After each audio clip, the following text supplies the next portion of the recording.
എത്ര നല്ല മനുഷ്യനാ ഈ ഗഫൂർക്ക. സെക്രട്ടറി, ഒരു 10 കോടി ഉറുപ്പ്യന്റെ ചെക്ക് എഴുതി എന്റെ വകയായി കൊടുത്തോളൂ. പാവങ്ങള് ജീവിച്ചു പോയിക്കോട്ടെ.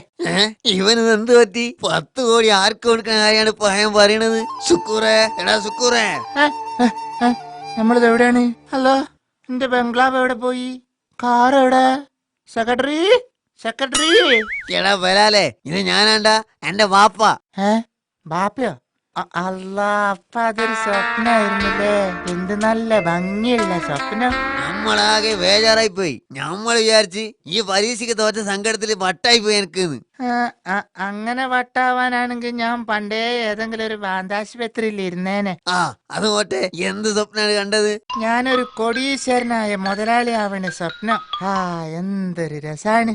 ഒരു 12,000 സ്ക്വയർ ഫീറ്റുള്ള വലിയൊരു ബ്ലങ്കാവാണ് എന്റെ വീട്. പിന്നെ മുറ്റത്ത് 2 ബെൻസും 3 BMW, പിന്നെ ഇഷ്ടം പോലെ ജോലിക്കാരും. ഞാനങ്ങനെ ബെൻസിന്റെ ബാക്ക് സീറ്റിൽ ഇരുന്ന് അങ്ങനെ വരുമ്പോഴാണ് വാപ്പ വന്ന് വിളിച്ചായി.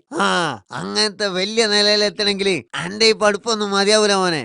ഈ നല്ലോണം പഠിച്ചാൽ എനിക്ക് ഈ പറഞ്ഞ നിലയിലൊക്കെ എത്താൻ പറ്റും.